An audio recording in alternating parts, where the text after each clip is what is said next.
The autumn wind swept through the streets of Ashford, Tennessee, carrying with it the familiar scent of rain and fried chicken from the small establishments that lined Main Street. The clock on the old courthouse tower read 11:45 in the morning, and the town was slowly waking up to another ordinary Saturday. Pickup trucks rolled past the hardware store, farmers discussed crop prices over coffee at the corner diner, and children ran across the town square chasing pigeons that had no intention of being caught. The Riverside Grill sat at the edge of town, a modest establishment with red brick walls and a neon sign that flickered every few seconds. Inside, the smell of bacon and maple syrup hung in the air like a warm embrace. Waitresses in blue aprons moved between tables carrying plates stacked high with eggs, pancakes, and hash browns. The locals knew this place by heart.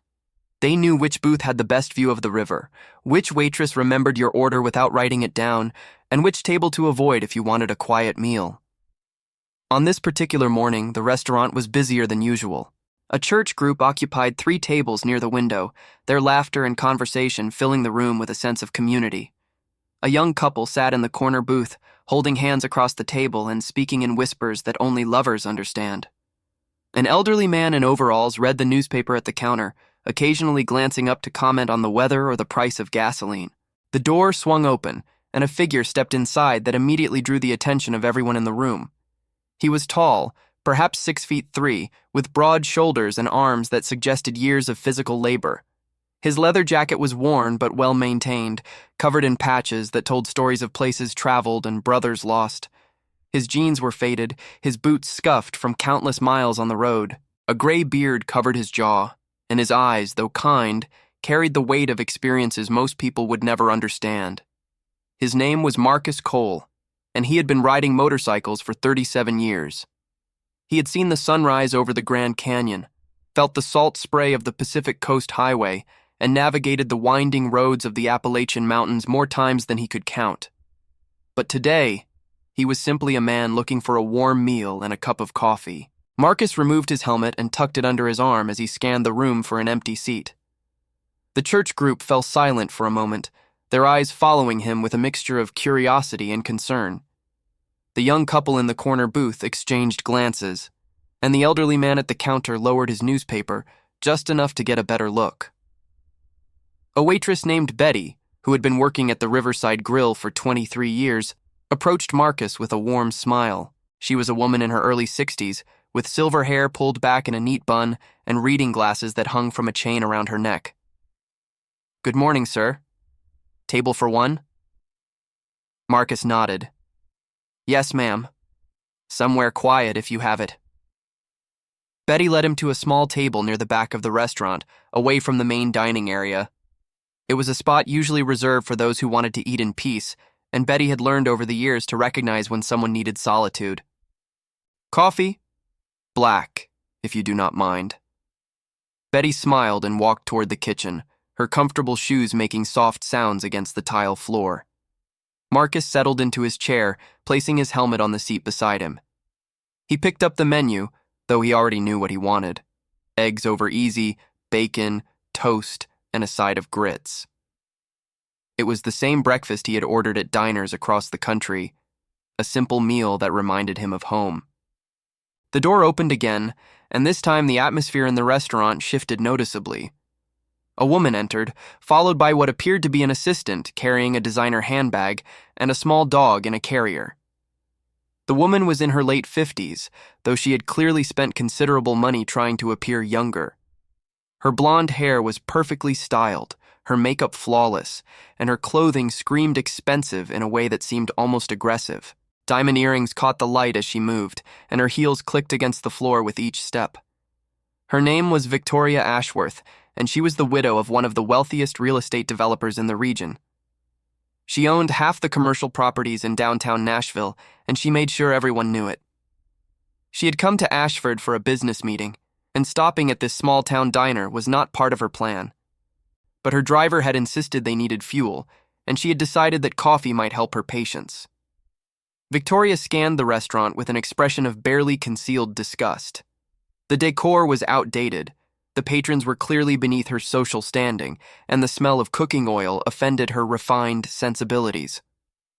She turned to her assistant, a nervous young woman named Claire, and spoke in a voice loud enough for half the restaurant to hear. "This is what passes for civilization outside the city? I suppose we have no choice. Find me a table away from these people." Claire nodded quickly and approached the hostess stand, where Betty was pouring a cup of coffee. The assistant spoke quietly, but Betty's response was professional and kind. "We have a lovely spot by the window, or there is a booth near the back if you prefer privacy." Victoria pushed past her assistant and surveyed the options. Her eyes landed on the booth near Marcus, and she frowned. The back booth would be acceptable if it were not already occupied by someone who clearly does not belong in a decent establishment. Marcus heard her words but did not react. He had encountered people like Victoria before, people who measured worth by the price of clothing and the size of bank accounts. He had learned long ago that responding to such comments only gave them power. So he continued reading his menu, his expression neutral, his breathing steady. Betty's smile faltered slightly, but she maintained her composure. "Sir, would you mind if I moved you to another table? We are getting a bit crowded." Marcus looked up and met Betty's eyes. He saw the conflict there, the desire to keep peace while also recognizing the injustice of the request. He shook his head slowly. "I am comfortable here, ma'am. But I appreciate you asking." Victoria's face reddened with anger. She was not accustomed to being denied anything, especially by someone she considered so far beneath her station. She stepped closer to Marcus's table, her heels stabbing the floor with each step. "Excuse me, I do not know what rock you crawled out from under, but this is a respectable establishment. Your presence here is making other customers uncomfortable. Surely you can find somewhere more appropriate for your kind." The restaurant had gone completely silent. The church group had stopped their conversation. The young couple in the corner booth stared openly. Even the elderly man at the counter had set down his newspaper to watch. Marcus looked up at Victoria, his expression unchanged. He studied her face for a moment, seeing the lines of anger and entitlement etched into her features. He saw the expensive jewelry, the designer clothing, the carefully constructed facade of superiority. And he saw something else, something she probably did not even recognize in herself. Fear. Fear of anything that challenged her carefully ordered world.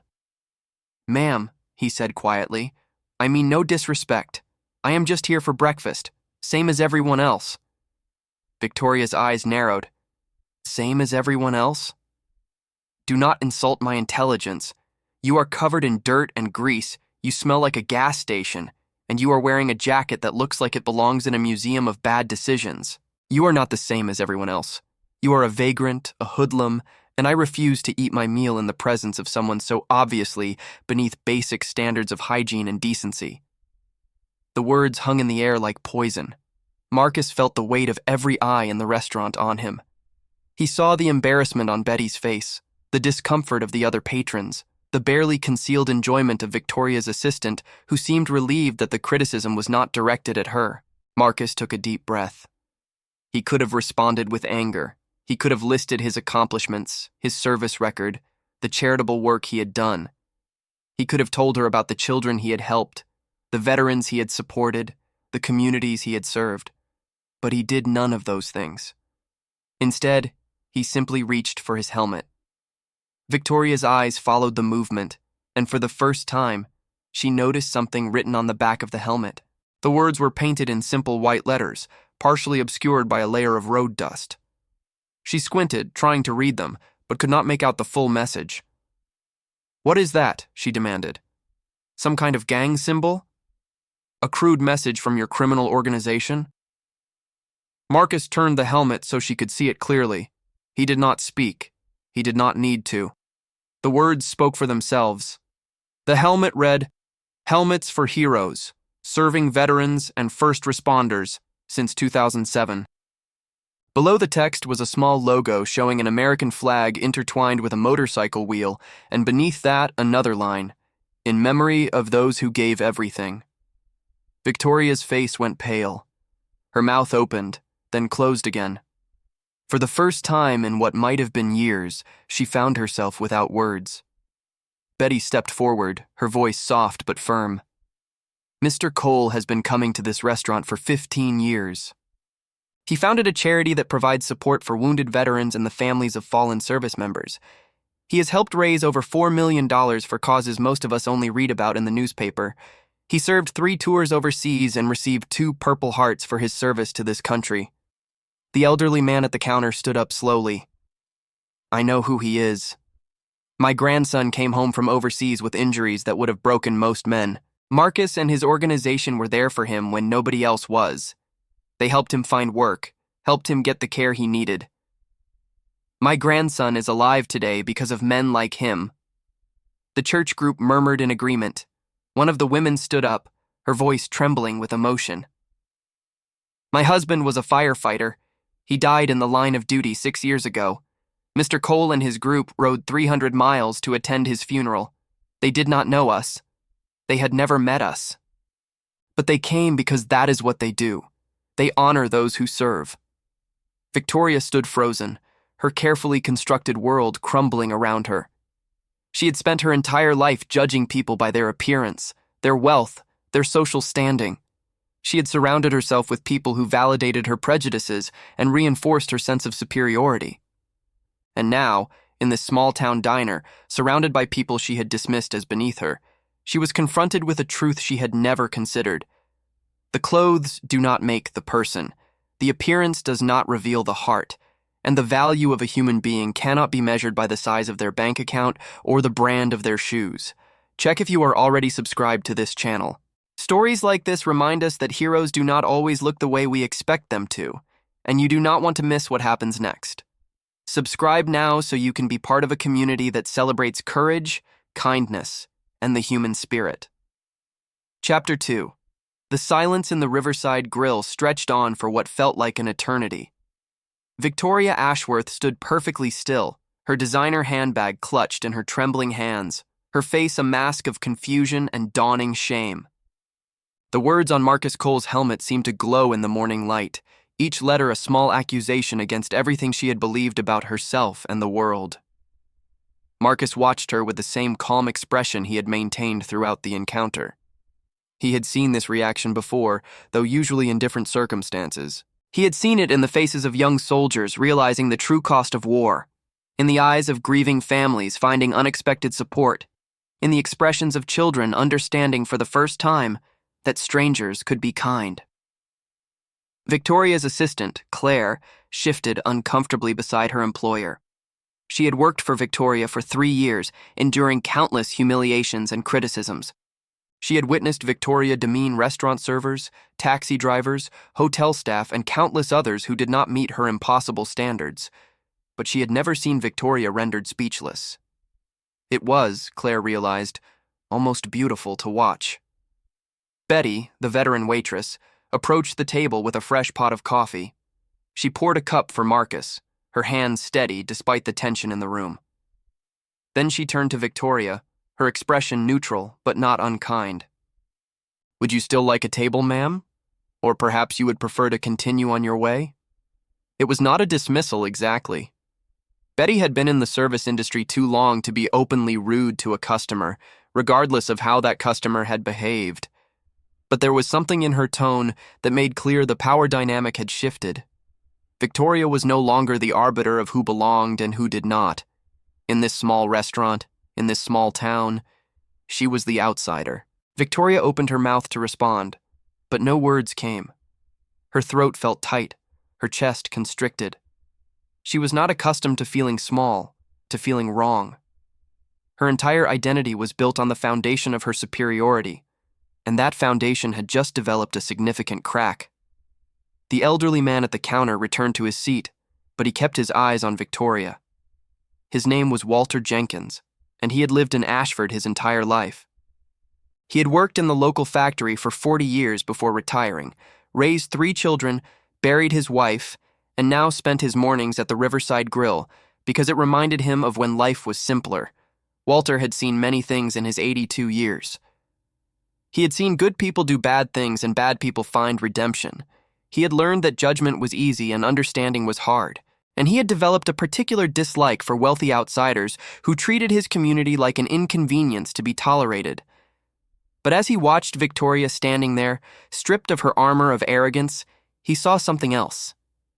He saw a woman who had probably never been taught that money could not buy respect, that designer labels could not substitute for character, that the measure of a person was found in their actions, not their possessions. "Son," Walter said, addressing Marcus, "why do not you tell the lady about what you do? Seems like she might benefit from hearing it." Marcus set down his coffee cup and looked at Victoria. For a moment their eyes met, and Victoria saw something in his gaze that she had not expected. There was no anger there, no desire for revenge or vindication. There was only a quiet patience, as if he had all the time in the world and nothing to prove. "Ma'am," Marcus began, his voice low and steady, "I understand why you reacted the way you did. I look like trouble to a lot of people. That is part of why I do what I do." He gestured to the empty chair across from him. "You are welcome to sit, if you would like. The coffee here is better than anything you will find in the city, and I think you might want to hear this story." Victoria hesitated. Every instinct she had developed over 60 years of life told her to leave, to dismiss this man and this place, and pretend none of this had happened. But something held her in place. Maybe it was curiosity. Maybe it was the unfamiliar sensation of shame. Or maybe, somewhere deep inside her carefully guarded heart, there was a small voice asking questions she had never allowed herself to consider. She sat down. Claire, Victoria's assistant, stood frozen in surprise.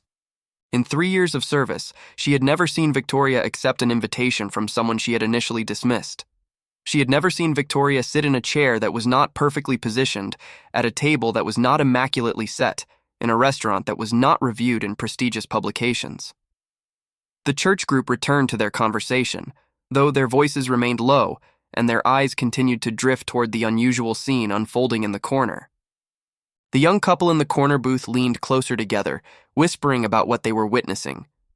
And Betty stood near the kitchen door, watching with an expression of guarded hope.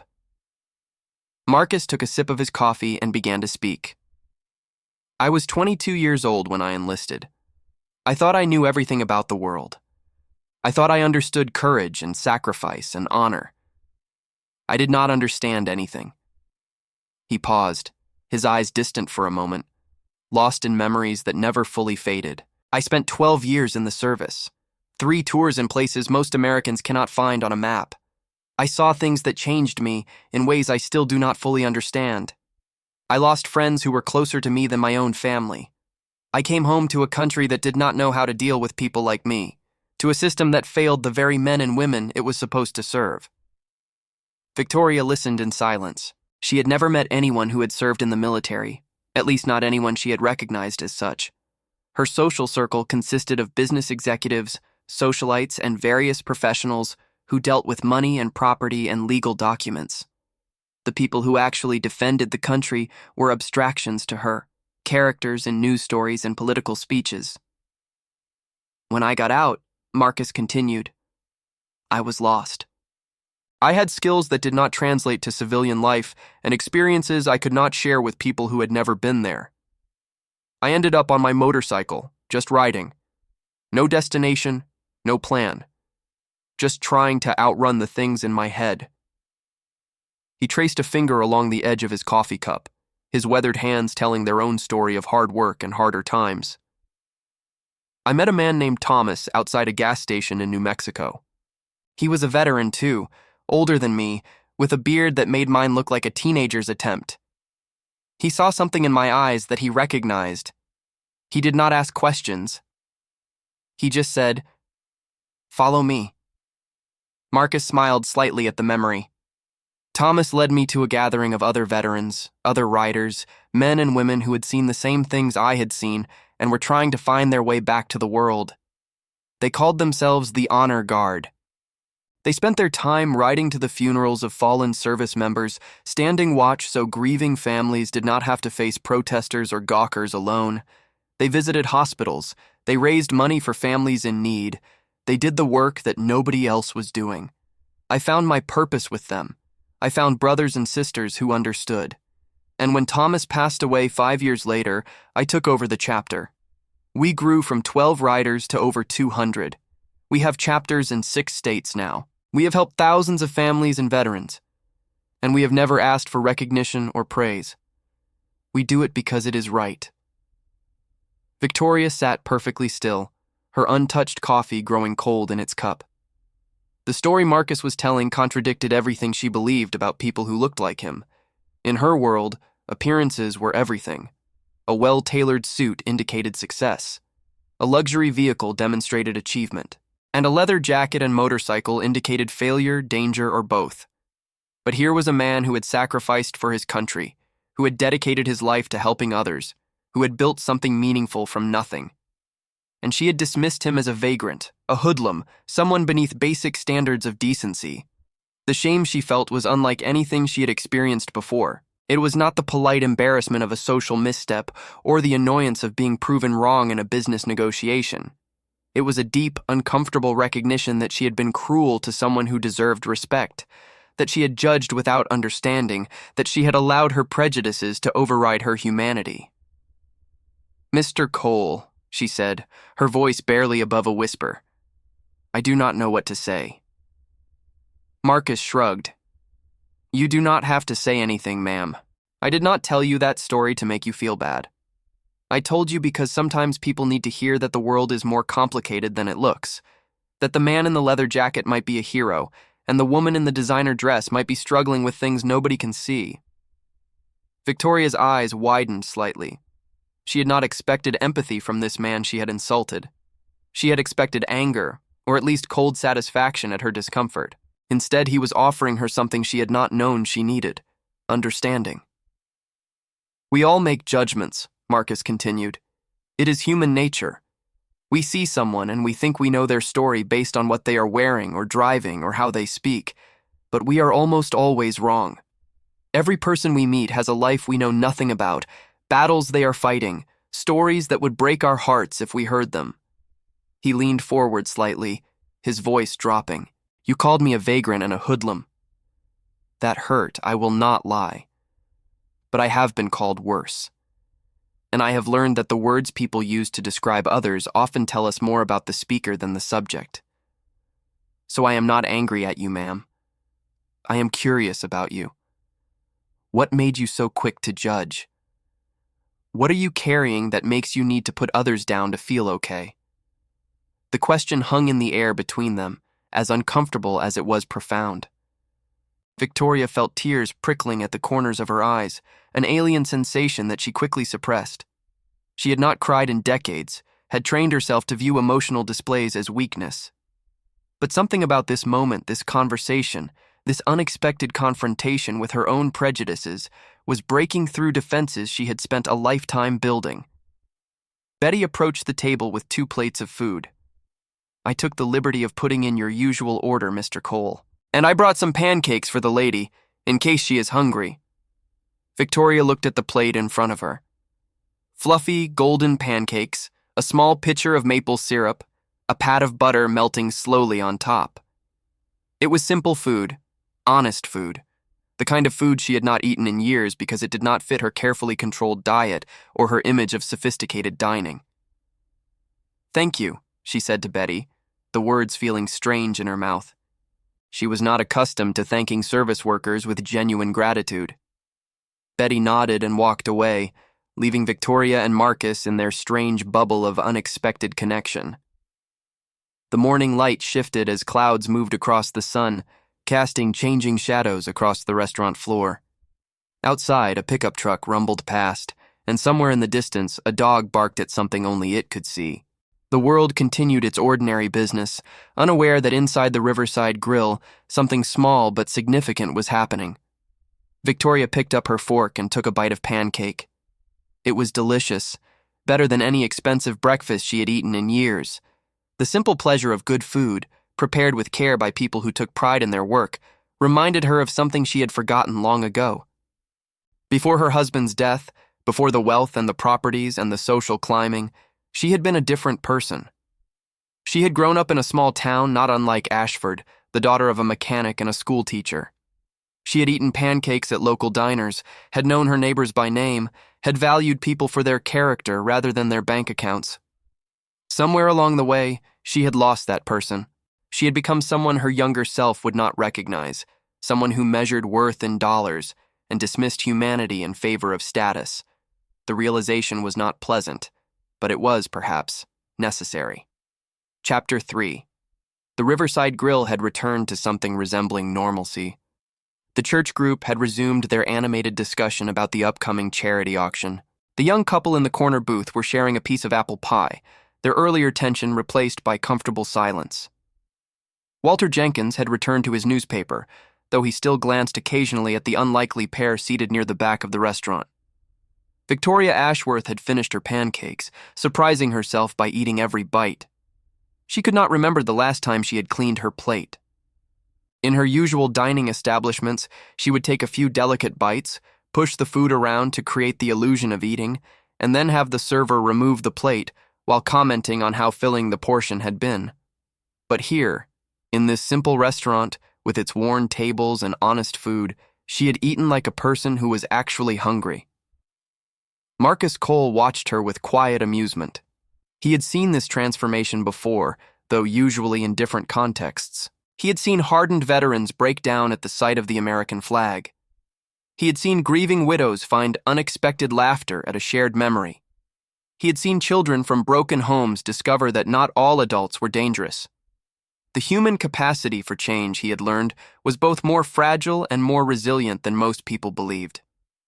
"Mr. Cole," Victoria said, setting down her fork, "may I ask you something?" Marcus nodded. "Call me Marcus, and you can ask me anything." Victoria hesitated, choosing her words carefully. "When you first saw me walk in, before I said those terrible things, what did you think?" Marcus considered the question honestly. "I thought you looked tired. Angry, maybe, but mostly tired. Like someone who had been fighting a battle for a long time and had forgotten why they started."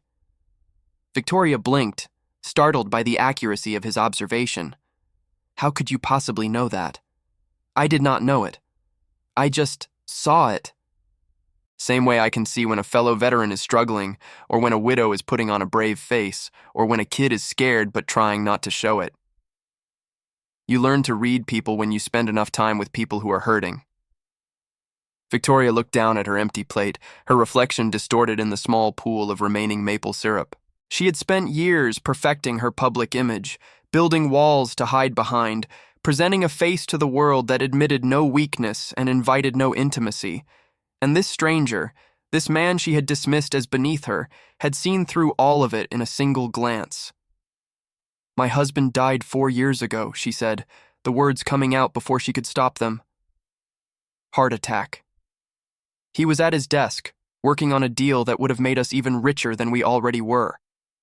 He was 63 years old, and he spent his last moments on Earth trying to make money he did not need. Marcus listened without interruption, his expression open and compassionate. "After he died, I threw myself into the business.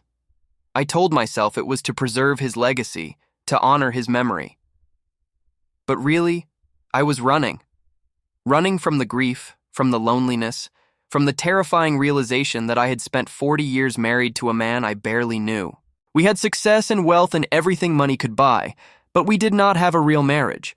We did not have intimacy or partnership or even basic friendship. We were business partners who shared a bed." She looked up at Marcus, her eyes glistening with tears she was no longer trying to hide. "I became cruel because I was empty. I looked down on others because I could not face looking at myself. And I surrounded myself with people who reinforced my worst instincts because I was afraid of anyone who might challenge me to be better." The confession hung in the air between them, raw and honest and vulnerable. Marcus reached across the table and placed his weathered hand on top of hers. The gesture was gentle, unexpected, and profoundly kind. "Ma'am," he said softly, "you are not the first person to lose their way, and the fact that you can see it, that you can name it, means you are not as lost as you think." Victoria felt a sob building in her chest, a sound she had not allowed herself to make in decades. She pressed her free hand against her mouth, trying to hold it back, but the emotion was too powerful to contain. And then, for the first time in 40 years, Victoria Ashworth cried. Not the elegant tears of a refined woman experiencing a minor disappointment, not the performative grief of a widow at a well-attended funeral. These were ugly tears, messy and loud and utterly without pretense. They were the tears of a woman who had finally stopped running from herself. The other patrons in the restaurant noticed, of course. They saw the wealthy woman in her expensive clothes sobbing at a table in the back of the diner. They saw the leather-clad biker holding her hand and speaking to her in low, comforting tones. They did not know the full story, could not understand the journey that had led to this moment, but they recognized human connection when they saw it. Betty approached the table with a box of tissues, which she set down without comment. She had seen many things in her 23 years at the Riverside Grill. She had witnessed first dates and last dates, business deals and broken hearts, celebrations and mourning. But she had never seen anything quite like this. A wall of arrogance crumbling in real time, a heart long frozen beginning to thaw. After several minutes, Victoria's tears subsided. She took a tissue from the box and dabbed at her eyes, wincing at the mascara that came away on the white paper. She must look a mess, she thought. Her carefully applied makeup ruined, her hair disheveled, her composure completely shattered. And yet, strangely, she felt lighter than she had in years. "I have spent my whole life building walls," she said, her voice hoarse from crying. "I convinced myself that the walls were protecting me, but they were not protecting me. They were imprisoning me." Marcus nodded slowly. "Walls do that. We build them to keep pain out, but they end up keeping everything out. Joy, connection, love. We think we are being strong, but we are just being alone." Victoria looked at him with new eyes. This man, whom she had dismissed as a criminal and a vagrant, understood her better than anyone she had met in years. He had seen through her defenses with a glance and had responded to her cruelty with compassion. He was, she realized, exactly the kind of person she had spent her life avoiding. Someone genuine, someone real, someone who could not be bought or impressed or manipulated. "How do you do it?" she asked. "How do you stay so open? After everything you have seen, everything you have been through?" Marcus was quiet for a moment, considering the question. "I do not have a choice," he said finally. "I tried closing myself off after I came home. I tried numbing the pain, running from the memories, building my own walls. And it almost killed me. Literally.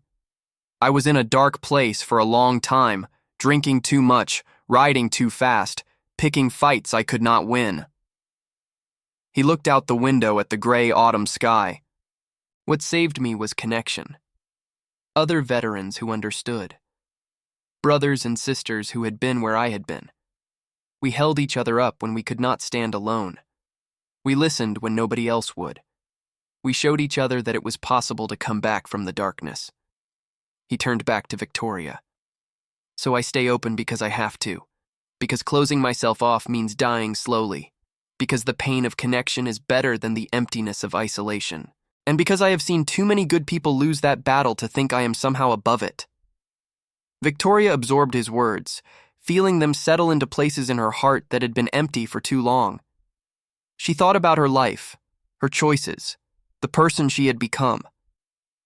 She thought about the employees she had dismissed, the servants she had berated, the countless strangers she had treated with contempt. She thought about the loneliness that had become so familiar she had stopped recognizing it as loneliness.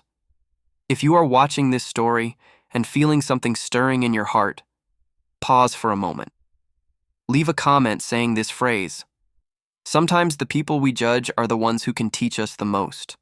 Let us build a community of people who believe in looking beyond appearances and finding the humanity in everyone. Chapter 4. The hours passed and the lunch crowd began to filter into the Riverside Grill. The church group had long since departed, leaving behind a generous tip and a blessing for the staff. The young couple had finished their pie and walked out hand in hand, their love a quiet promise against the uncertain world. Walter Jenkins had moved from his seat at the counter to a booth near the window, where he could better observe the comings and goings of his small town. Victoria and Marcus remained at their table, their conversation flowing into territory neither had expected to explore. She told him about her childhood in rural Kentucky, about the father who worked 12-hour days at the garage and came home smelling of motor oil and exhaustion. She told him about her mother, a kind woman who taught third grade and believed that education was the only escape from poverty. "I was ashamed of them," Victoria admitted, the words painful to speak. "When I got to college, when I met Richard and his wealthy family, I pretended my parents did not exist. I invented a background that sounded more impressive. I let Richard believe I came from money because I thought that was the only way he would want me." Marcus listened without judgment.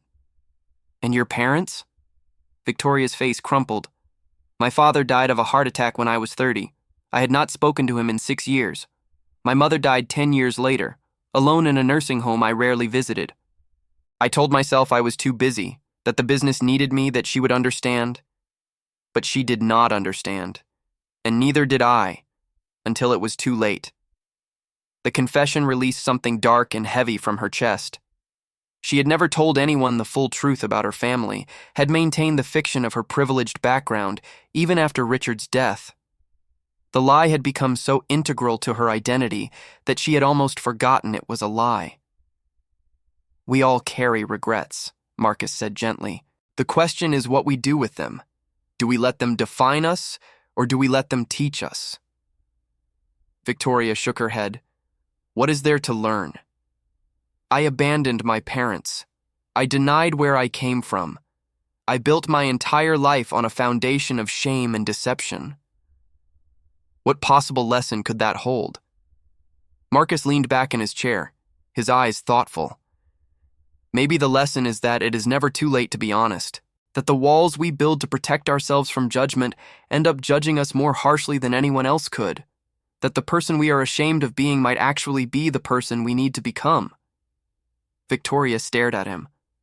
"That sounds like something from a self-help book." Marcus laughed, a warm sound that transformed his weathered face. "Probably is. I have read a lot of self-help books, part of my recovery. The thing is, the advice in those books is usually right. We just do not want to hear it until we are ready. And how do you know when you are ready? You know because you are sitting in a diner talking to a stranger about things you have never told anyone. You know because the walls are coming down whether you want them to or not. You know because something inside you recognizes that the old way was not working, and you need to find a new way." Victoria looked around the restaurant, seeing it differently than she had that morning. The worn booths and faded curtains no longer seemed shabby. They seemed comfortable, lived in, loved. The other patrons no longer seemed beneath her. They seemed like regular people living regular lives with their own struggles and triumphs and stories worth hearing. Betty came by to refill their coffee cups for the third time. She had been watching the transformation of Victoria Ashworth with quiet amazement, seeing the hard edges soften and the cold eyes warm. She had seen many things in her years at the Riverside Grill, but she had never seen such a dramatic change in such a short time. "Can I get you folks anything else?" Betty asked. Victoria looked up at her, really seeing her for the first time. "Betty, is it?" "Yes, ma'am." Victoria took a deep breath. "I owe you an apology. The way I spoke when I came in, the way I treated everyone in this restaurant, it was inexcusable. And I am sorry." Betty blinked in surprise. Then her face softened into a genuine smile. "Honey, we all have bad days. The measure of a person is not how they act at their worst, but how they make up for it afterward." Victoria felt tears threatening again.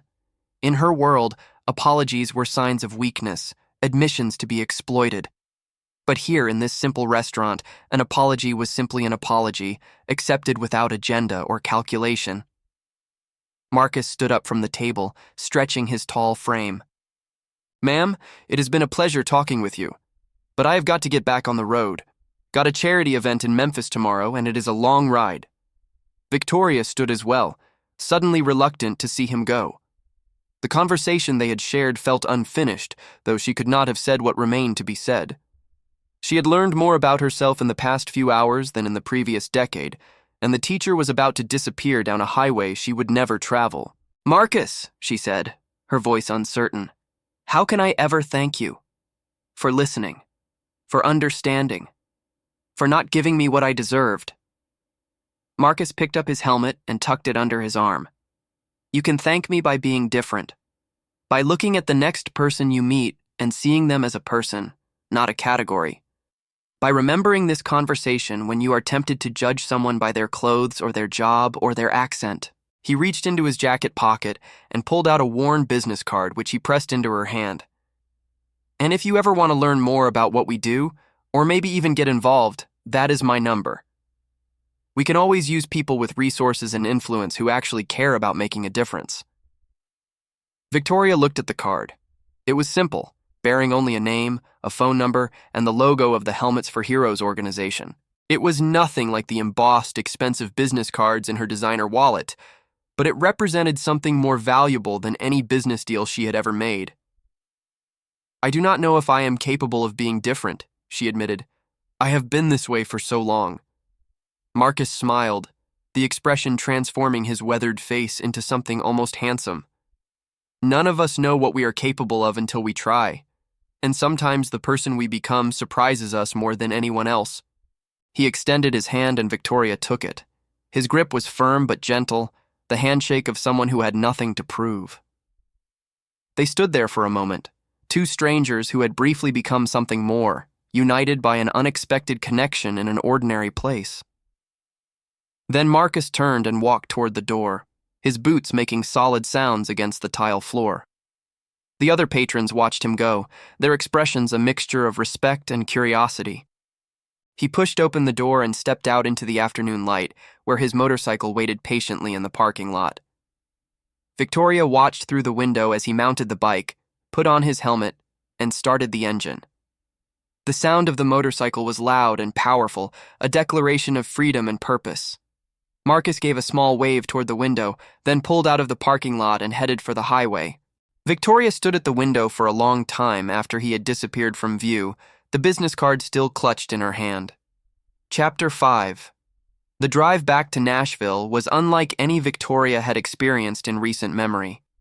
She sat in the back of her luxury sedan, watching the Tennessee countryside roll past the tinted windows, but for once she was not buried in her phone or dictating emails to Claire. Instead, she simply watched and thought. The small towns they passed through seemed different somehow. The modest homes with their tidy lawns, the local businesses with their hand-painted signs, the people going about their ordinary lives. Victoria had always viewed such places with a mixture of pity and contempt, seeing them as evidence of failure, of people who had not been ambitious or clever enough to escape to somewhere better.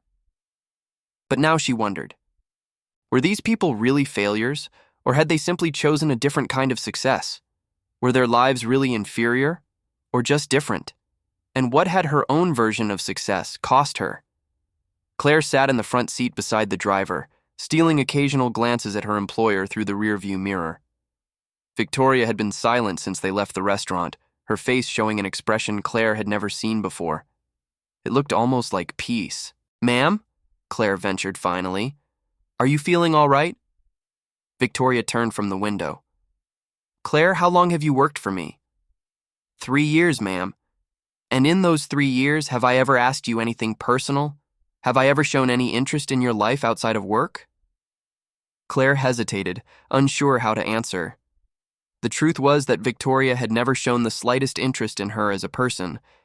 She was a tool, an extension of Victoria's will, a pair of hands to carry bags and a voice to make phone calls.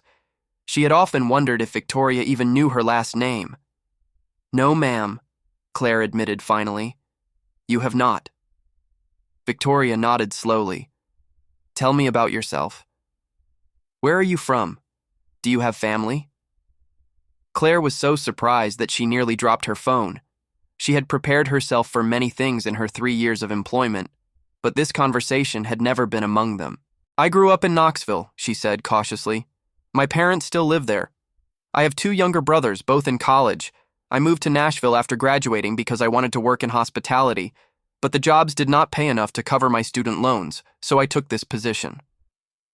"Do you like this position?" Claire hesitated again.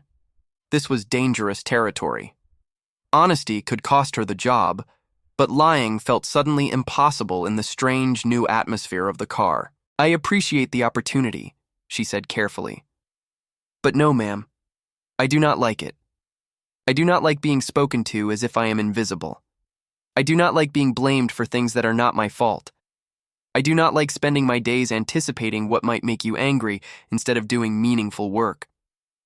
Victoria absorbed this without visible reaction. Any other employer might have fired Claire on the spot for such honesty. But Victoria was no longer the person she had been that morning. The conversation with Marcus, the tears in the restaurant, the confrontation with her own cruelty had cracked something open inside her that could not be closed again. "I am sorry," Victoria said. The words felt strange in her mouth, unfamiliar but necessary. "I have treated you badly. I have treated everyone badly. And I do not have any excuse except that I was broken in ways I did not understand." Claire turned around in her seat to look at her employer directly. Propriety be damned. "Ma'am, what happened in that restaurant?" Victoria smiled slightly. "I met someone who saw through me, someone who showed me what I have become, and I did not like what I saw." The rest of the drive passed in a new kind of silence, comfortable rather than tense. Victoria continued to look out the window, but now she was seeing things differently. The billboards advertising local businesses, the families stopping at rest areas, the truckers hauling goods across the country. Each person she saw had a story, had struggles and hopes and dreams. Each person deserved to be seen as a human being, not dismissed as scenery. When they reached Nashville, Victoria made an unusual request. Instead of going directly to her home in the wealthy suburb of Belle Meade, she asked the driver to take her through the older parts of the city.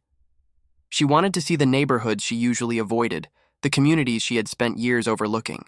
They drove through areas where the houses were modest and the cars were old, where small churches stood on street corners and neighbors sat on front porches watching the world go by.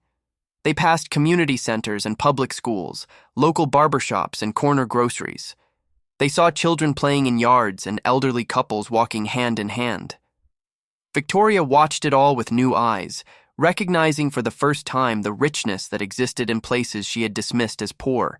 These communities had something her wealthy neighborhood lacked: genuine connection. People knew each other here.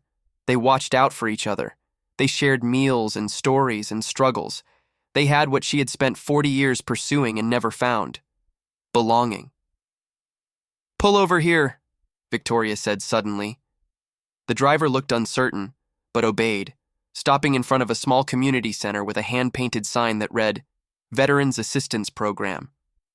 Victoria got out of the car before Claire could come around to open her door. She stood on the sidewalk looking at the modest building with its peeling paint and crowded parking lot. A banner hung across the entrance announcing a free legal clinic for veterans every Thursday. "This is one of them," Victoria said quietly. "One of the places Marcus talked about. The places where people help each other because it is right." She walked toward the entrance, her expensive heels clicking against the cracked pavement. Claire hurried after her, confused but intrigued. The driver stayed with the car, watching through the windshield with a bemused expression. Inside, the community center was bustling with activity. Volunteers staffed tables offering everything from job placement assistance to mental health resources. Veterans in various stages of life moved through the space, some looking lost and others looking determined. The walls were covered with flyers and posters, information about services and support groups and upcoming events. A woman in her 50s approached Victoria with a professional smile. "Welcome. Is there something I can help you with?" Victoria looked around the room, taking in the organized chaos of people helping people. This was so different from her world of expensive fundraising galas and tax-deductible donations. Here, the work was happening in real time, hands-on, person to person. "I want to help," Victoria said. "I have money, I have connections, I have resources that are not being used for anything worthwhile, and I want to change that." The woman's expression shifted from professional courtesy to genuine interest. "Well then, let me introduce you to our director. He is always looking for supporters who are willing to get involved rather than just write checks." She led Victoria through the crowded room to a small office in the back, where a man in his 60s sat behind a desk covered with paperwork. He looked up when they entered, his eyes sharp and assessing behind wire-rimmed glasses. "Robert," the woman said, I am sorry I did not catch your name. Victoria Ashworth. Robert's eyebrows rose slightly. He clearly recognized the name. Mrs. Ashworth, he said, standing to shake her hand. This is unexpected. What brings someone of your status to our humble operation? Victoria smiled, appreciating his directness. Honesty. I spent this morning being cruel to a veteran, and he responded by teaching me something important about myself. I want to learn more. I want to help. And I want to do it properly, not from a distance. Robert studied her for a long moment. He had seen wealthy donors come and go over the years. Most of them wanted photo opportunities and tax deductions, not actual involvement. Most of them lasted a few weeks before the reality of the work drove them away. But something in Victoria's eyes suggested she might be different. There was a hunger there, a need for redemption that he recognized from his own journey back from the darkness of war. Sit down, Mrs. Ashworth, he said finally. Let me tell you what we do here. And then you can decide if you are really ready to help. Chapter 6. 3 months had passed since that autumn morning in the Riverside Grill. The Tennessee winter had arrived, bringing cold winds and gray skies and the first hints of snow. The holiday season approached with its usual mixture of joy and melancholy, celebration and loneliness. Victoria Ashworth had changed in ways that would have seemed impossible to anyone who knew her before. She had sold 2 of her 3 luxury vehicles, keeping only a modest sedan that she now drove herself. She had donated half her designer wardrobe to a charity for women entering the workforce. She had let go of the massive staff that maintained her Belle Meade mansion, keeping only a housekeeper and a groundskeeper who had been with the family for decades. But the most significant changes were internal. Victoria no longer measured people by their possessions or judged them by their appearances. She had learned to listen instead of lecture, to ask instead of assume, to connect instead of dismiss. She had discovered that kindness was not weakness and that vulnerability was not defeat. Her transformation had not gone unnoticed in Nashville's social circles. Former friends whispered about her apparent breakdown, speculating about mental illness or financial problems or secret scandals. The invitations to exclusive events had slowed, then stopped altogether. The social climbers who had once sought her favor now avoided her calls. Victoria did not miss any of it. She had found something better: purpose. She had thrown herself into the work at the Veterans Community Center, starting as a volunteer and eventually joining the board of directors. She had used her business skills to improve their fundraising, her connections to expand their network of supporters, her resources to upgrade their facilities, and she had stayed in touch with Marcus Cole. They spoke on the phone every few weeks, their conversations ranging from organizational logistics to personal reflections. Marcus had become a mentor of sorts, guiding her through the unfamiliar territory of genuine service. He challenged her assumptions, celebrated her growth, and gently corrected her when she slipped into old patterns. The relationship was unlike anything Victoria had experienced before. It was built on honesty rather than status, on mutual respect rather than social convention. Marcus did not care about her money or her connections. He cared about who she was becoming. On a cold December morning, Victoria received a phone call that would bring their journey full circle. Mrs. Ashworth, this is Betty from the Riverside Grill in Ashford. I do not know if you remember me. Victoria smiled at the voice, instantly transported back to that transformative autumn day. Of course I remember you, Betty. How are you? I am well, thank you. But I am calling about something else. Marcus Cole and his organization are having a big event here next weekend, a holiday gathering for veterans and their families, and Marcus asked if you might want to come. Victoria felt her heart quicken. She had been hoping for an opportunity to see Marcus again, to thank him properly for what he had given her. The phone calls were meaningful, but they could not replace face-to-face connection. I would be honored, she said. What time should I arrive? The following Saturday, Victoria drove herself to Ashford. The journey took nearly 2 hours, but she did not mind. The time alone gave her space to reflect on everything that had changed since her last visit. She was not the same person who had walked into the Riverside Grill 3 months ago, full of contempt and entitlement. She was not sure who she was becoming, but she knew it was someone better. The town looked different under a dusting of snow. The old courthouse was decorated with holiday lights, and wreaths hung on the doors of the shops along Main Street. Families walked along the sidewalks, children running ahead and parents following with patient smiles. It was picturesque in a way that Victoria's wealthy neighborhood never managed to be. Genuine, unforced, real. The Riverside Grill was transformed. A large tent had been set up in the parking lot, and the sound of music and laughter spilled out into the cold air. Motorcycles lined the street, dozens of them, their chrome catching the winter light. And everywhere Victoria looked, there were people, veterans in leather jackets, families with children, community members of all ages and backgrounds. She parked her modest sedan at the end of the row of motorcycles and stepped out into the cold. The air smelled of wood smoke and cooking food and something indefinably festive. She pulled her coat tighter and walked toward the tent, her heart full of anticipation and nerves. Inside, the tent was warm and crowded. Tables had been set up for families to eat together, and a long buffet line offered traditional holiday fare. Children ran between the tables, and a group of musicians played country songs in one corner. The atmosphere was one of celebration and community, of people who had found their tribe and were grateful to be together. Victoria scanned the crowd, looking for Marcus. She spotted him near the back of the tent, talking with a group of veterans. He was wearing his familiar leather jacket with its patches and pins, and his gray beard had grown slightly longer since their last meeting. He looked comfortable in a way that Victoria envied, at ease with himself and his place in the world. As if sensing her gaze, Marcus turned and looked directly at her. His face broke into a wide smile, and he excused himself from the group to walk toward her. "Mrs. Ashworth," he said, his voice warm. "I was not sure you would come." "I would not have missed it," she replied, "and please call me Victoria." They embraced briefly, an awkward but genuine gesture of connection. When they stepped apart, Victoria saw that Marcus's eyes were bright with emotion.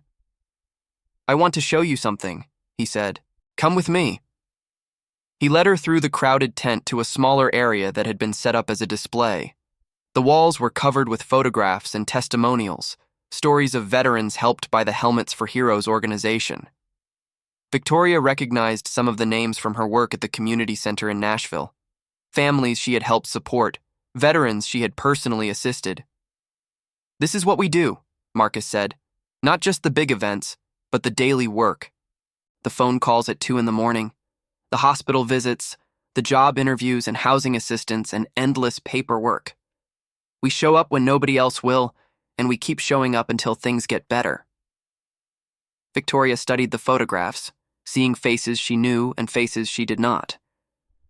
Each picture represented a story, a life, a human being who had found help when they needed it most. This was what Marcus had devoted his life to. This was what she had dismissed with a single glance 3 months ago. "I was so wrong about you," she said quietly. "About all of this. I spent my whole life believing that success meant accumulating things, that worth was measured in dollars and status. And you showed me that the only thing that really matters is how we treat each other." Marcus nodded slowly. "We all start somewhere. The important thing is where we end up." A commotion near the entrance drew their attention. A group of children had gathered around a table where volunteers were handing out wrapped presents. The children's faces were bright with excitement, their laughter rising above the general noise of the celebration. "Every child here will go home with a gift today," Marcus explained, "and every family will go home with food for the week. We cannot solve all their problems, but we can make their holiday a little brighter." Victoria watched the children, feeling something shift in her chest. 3 months ago, she would have looked at this scene and seen poverty, need, failure. Now she saw resilience, community, hope. She saw families who had faced hardship and come out stronger. She saw children who would grow up knowing that strangers could be kind, that the world contained goodness alongside its cruelty. "I want to do more," she said. "Not just donations and board meetings. I want to be here. I want to do what you do." Marcus smiled. We can always use more hands. But I should warn you, this work will break your heart. Over and over again. You will see things that make you angry and sad and frustrated beyond words. And then you will see someone smile, someone get back on their feet, someone find their way home, and it will be worth it, all of it.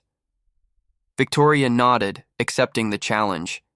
She had spent 60 years protecting herself from heartbreak, and it had left her empty and alone. She was ready to feel something, even if that something was pain. She was ready to be broken open so that something better could fill the spaces. The celebration continued around them, a swirl of music and laughter and connection. Veterans who had seen the worst of humanity found hope in each other's company. Families who had struggled to survive found abundance in shared meals and community support. And two unlikely friends, a wealthy widow and a weathered biker, stood together and watched the fruits of compassion unfold. Betty appeared with 2 cups of hot coffee, which she pressed into their hands. On the house, she said with a wink. For old friends. Victoria smiled at the waitress who had witnessed her transformation. Thank you, Betty, for everything. Betty shrugged. I just pour the coffee, honey. The rest is up to you. As the afternoon wore on and the winter sun began to set, Victoria found herself reflecting on the journey that had brought her to this moment. It had started with an insult, with cruelty and judgment and prejudice. It had continued through tears and confession and the slow, painful process of becoming someone new. She thought about the title on Marcus's helmet, the words that had changed everything. Helmets for heroes. Such simple words, but they had contained a truth that shattered her entire worldview. Heroes did not always look the way society expected. Goodness was not determined by income or education or social standing, and the measure of a person was found not in their possessions, but in their actions. The event wound down as evening approached. Families gathered their children and their gifts and headed home. The volunteers began cleaning up, packing away tables and chairs and decorations. The music stopped, replaced by the quieter sounds of conversation and departure. Marcus walked Victoria to her car, their breath visible in the cold night air. The parking lot was nearly empty now, the motorcycles gone and the tent being dismantled. Thank you for coming, Marcus said. It meant a lot to the families here, and it meant a lot to me. Victoria turned to face him. You saved my life. You know that, do you not? I did not save anything. You saved yourself. I just showed you the door. You are the one who walked through it. Victoria shook her head. You showed me that I was wrong. About everything. About people. About success. About what matters in life. If you had not been patient with me that day, if you had responded to my cruelty with anger instead of understanding, I would still be the same bitter, empty person I was before. Marcus was quiet for a moment, his eyes reflecting the light from the street lamps. Do you remember what I told you? About how we all make judgments, and the words we use tell us more about ourselves than about others? Victoria nodded. I meant that. And I also meant what I said about not knowing what we are capable of until we try. You tried, Victoria. You looked at yourself honestly, which is the hardest thing anyone can do, and you decided to be different. That takes more courage than anything I have ever done on a motorcycle. Victoria felt tears prickling at her eyes again, but this time they were tears of gratitude rather than shame. She reached out and took Marcus's hand, holding it briefly in her own. Will you come to Nashville? She asked. To the community center? The veterans there would love to meet you, and I would love to show you what we have built. Marcus smiled. I would like that, maybe next month after the holidays. They said their goodbyes, and Victoria got into her car.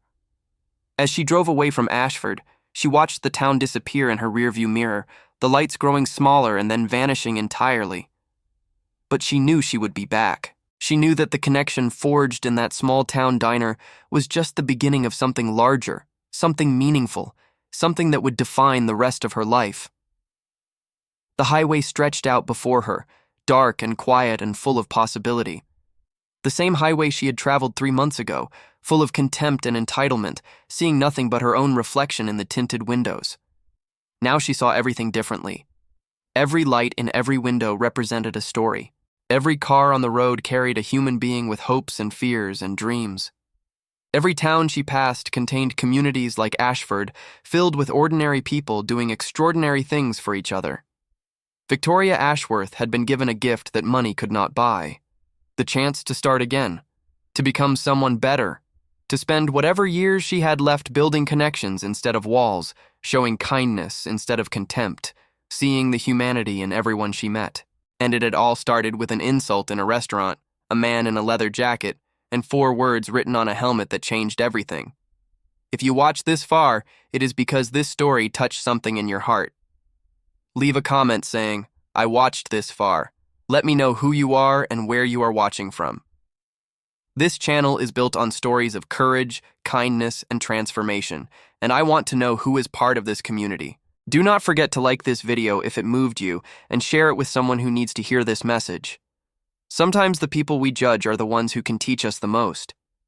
Subscribe to this channel so you do not miss the next story. Every week, we share true stories of ordinary people doing extraordinary things, of walls coming down and hearts opening up, of the courage it takes to change and the compassion it takes to help others do the same. And remember, the truth about a person can never be seen from the outside. The man in the leather jacket might be a hero. The woman in the designer dress might be searching for redemption. And the stranger you dismiss today might be the one who changes your life tomorrow. Thank you for watching. Thank you for being part of this journey. And thank you for believing that stories like this one matter. Until next time.